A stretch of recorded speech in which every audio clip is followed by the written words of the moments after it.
сәлеметсіздер ме, гүлсүйер жасыл әлемді сүйетін менің тыңдармандарым. Бүгін мен сіздермен шырша дәндерін қалай өсіргенімді бөліскім келеді. Шырша жаңағы ағашын өздеріңіз білесіздер. Бұл мәңгі жасыл өсімдік. Шырша ормандарының арасында демалу, жаңағы оның ауасын жұту адамдарға үлкен пайдасы бар. Сондай кислородты жақсы адамның бойына сіңіртеді. Сондықтан осы кішкене ғана шыршаның бір бөлшегі терезе алдымда өсіп тұрғанын қаладым. Әрине, бүгінгі әлеуметтік желілердің дамығысы келген, өзін жетілдіргісі келген адамдарға үлкен пайдасы бар екендігін білесіздер. Мен де содан үйреніп, шыршаны жаңағындай осылай үйде өсірмек болдым. Ол үшін жаңағы күз кезінде Көкшетауда және өзіміздің осы Астана қаласында өсіп тұрған шыршалардың астындағы мынадай нелерін, бүршіктерін шишка деп атайды орыстар, не болмаса оны біз бүршіктері дейміз. Осы кепкен бүршіктерін жинап алып осылай қойған болатын. Сол бүршіктерді алдымен былай істеу керек екен. Мына жақтан алайын, мұнда да біраз тұр. Міне мен қолыма бірнеше шырша ағашының бүршіктерін алдым. Оны мынадай банкының, мынадай 1 литрлік банкының ішіне салып, мінекей бірнешеуін. Тіпті бұны үлкен 3 литрлікке, 2 литрлікке де салуға болады. Дәл қазір менің қолымда осы 1 литрлік банкі түсті. Сондықтан осы банкіге салып тұрмын. Осылай салып, қолымызбен осылай бетін жауып, сосын қатты сілкілейміз.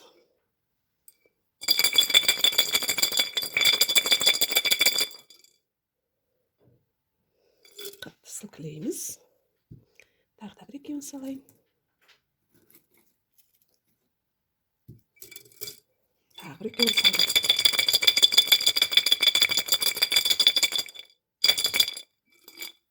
Енді оны мынау қағаздың үстіне төгіп көрейік. Былай қарай қояйық. Қағаздың үстіне қазір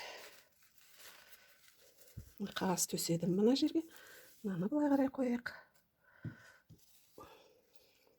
Енді осы қағаздың үстіне осыны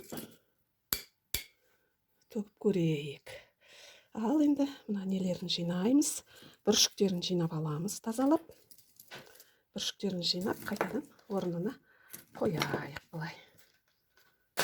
Енді мынау менің қолымдағы қалған неге зер салып қарайтын болсаңыздар, мінекей. Мына жерде мынандай жұқа жаңағы қабықтар шықты міне арасынан. Бірен-саран ғана шықты, өйткені бұл қабықтары көбінесе желмен, ыстықпен түскен жеріне түсіп қалуы мүмкін. Бірақ дегенмен де бұның жаңағы кейбірінің ішінде ол болмай қалуы мүмкін емес. Бірнеше жаңағы осындай шырша бүршіктерінің ішінен кем дегенде бір 10 шақтысы шығады осындай майда қабықшалардың. Осыдан бір апта бұрын мен осылай қылып, осы әдіспен банкінің ішіне салып, шайқау әдісімен бірнеше шыршаның дәндерін жаңағындай дымқыл салфеткаға орап қойған болатынмын. Қазір соны қарап көрейік. Мінекей. Ал мен оның дәл өзінің қалай тұр, солай көрсетемін. Бұл күнде жаңағы су құйған кезде жақыннан көрсетейін. Көрдіңіз бе? Мынау жаңағыдай ішінен шыққан мына секілді, мынадай секілді кішкене қабық шықты ғой, міне алақанымда тұрған. Сол секілді қабықтар суланып тұрғаннан кейін олар жаңағы не болып тұр. Кішкене қоңыр түске еніп тұр. Ал енді қазір көрсетейін сіздерге. Міне мынадай жаңа қаққанда мынадай не шықты ғой, соның шетінде міне кішкене ғана домалақ бір тесік тұр ғой, сол жерде мынандай қара дәндер болады. Міне көріп тұрсыздар қазір. Міне әр жерде жатыр ғой қара кішкентай дәндер. Сол мына жұқа мынандай қоңыр жапырақтың мынандай ұшында болады. Бұл мынау жаңағы шишкалардың жаңағы арасында өте түбінде жатады. Енді осы бір аптаның ішінде мынандай дымқыл неге салфетканың арасына бүктеп қойғандықтан бұларға мынадай тамыр шыға бастады. Міне көрсеңіздер, қазір мен біреуін алып көрсетейін. Мынаны алып көрсетейін. Тіпті қылқанды уже жапырақтарын 3-4 басы, 3-4 жаңағындай сабақтар бөліп былай қарасаңдар, міне қара жаңағы кішкене дәннен, шыршаның дәнінен міне осындай нелер шығып келе жатыр. Енді менің бір жұмыстарыммен, ғылыми жұмыстарыммен отырған кезде бұларды бір күн, 2 күн қараусыз қалды. Сондықтан уже кейбіреулері шіри бастаған екен. Сондықтан мен жаңағы бұларды бүгін асығыс жедел түрде отырғызуыма тура келіп, сіздерге видео жасап отырғаным сол. Сондықтан осындай шыршаның дәнін жаңағы осылай өндіріп, не қылған уақытта, тамырлатып осылай жасаған уақытта өте мұқият болу керек. Оларға ауа да, одан кейін дымқылдық, ылғалдылық та бір деңгейде ұсталып тұрмаса, осындай шіріп кетуі мүмкін. Қазір қарасаңыздар, мына жердегі міне біреу дән, міне бір жатқан дән, міне бір жатқан дәндердің уже тамырлары жаңағы жұмсарып, езілуге жақын тұр екен. Сондықтан осы көріп қалдым да, осы бүгін отырғызбақ болып жатырмын. Ал енді мен мынадай йогурттың босаған несін, ыдысын алып, соның түбін тестімде жаңағы бір уыстай мынадай керамзит ірірек дегенмен де өте жаңағы пайдасы жақсы бұның. Соны салып, үстіне кәдімгідей қара топырақ, дүкендерде сатылатын гүл егуге арналған топырақты үстіне салдым. Өйткені қазіргі жағдайда менде жаңағы түрлі топырақтарды қосатын мүмкіндігім болмады. Енді осы дайындап қойдым. Астында керамзит бар, тесігі бар, және уже топыраққа дайын. Енді біз шыршаның жаңағы мынандай 2 тесікшені жасап алайық егу үшін.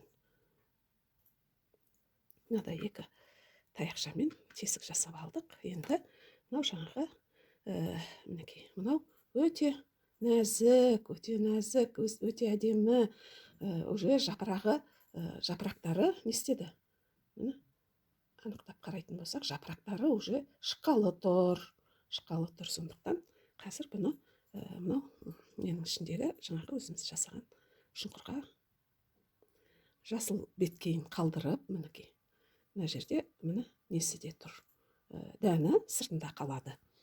Екінші шыршаның несі, мінекей, дәні. Бұл да қарасаңыздар, міне анықтап қарасаңыздар, былай қолға алақанға көрсетейін. Анықтап қарасаңыздар, 4 сабақ шығайын деп тұр. Қылқанды жапырақтар, жіңішке, бірақ өте әлі нәзік. Міне осыны да қазір біз былай екінші шұңқырға саламыз. Сосын кішкене таяқшамен жан-жағындағы несін, шұңқырды, қазған шұңқырымызды кішкене бастырмалатамыз. Болды. Ешқандай да қиындығы жоқ. Міне шыршаның өсіп келе жатқан дәнін осылайша міне ектік. Енді бұған кішкене тамырына кішкене су бүркіп қояйық.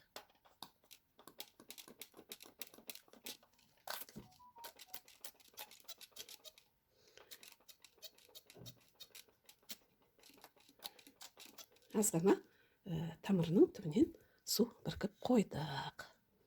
Мінекей шыршаны осылайша жаңағы үй жағдайында өсіп көрсетуге болады.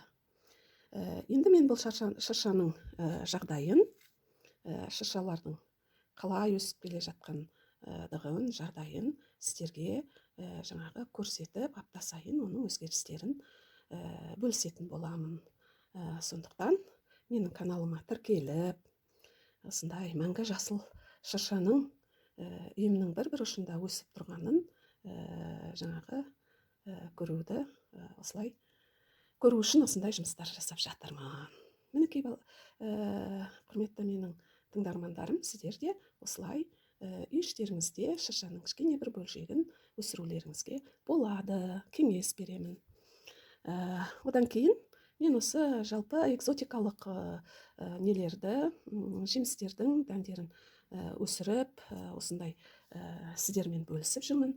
Мұндағы ең бірінші мақсатым менің жаңағы сүйікті көрермендерімнің, жалпы халқымыз, жастар осындай жақсы нәрселерді біліп, үйреніп, жаңағы алса деп ойлаймын. Әрине, жаңағы өсіп келе жатқан жас ұрпақтар осындай жақсы нәрселерді үйренсе екен деймін.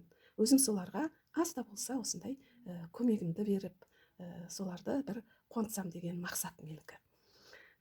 Енді сіздерге осы немді видеомды бөлісіп, оқушы балалармен бөлісіп, құрбыларыңмен бөлісулеріңізді сұраймын. Ұнап жатса, пайдалы болып жатса, лайк қойып, одан кейін білмеген сұрақтарыңызды, түсінбеген жерлеріңізді сұрап, каналыма тіркелулеріңізді сұраймын. Одан кейін тағы да бір айтпағым, осы экзотикалық жемістердің көпшілігін отырғызып қойғандарым бар. Оларға да кезекті жаңағы видеоларын түсіретін уақыттар келіп қалды. Манго, авокадо, лимон, мандарин, апельсин, граната, анар дейміз ғой. Солардың барлығы уже бойларын түзеп, әдемі болып өсіп келе жатыр. Бір күні сіздерге осы таяу уақыттарда арасында осылай сіздерге тағы да видео түсірмекпін. Сау болыңыздар, менің құрметті көрермендерім.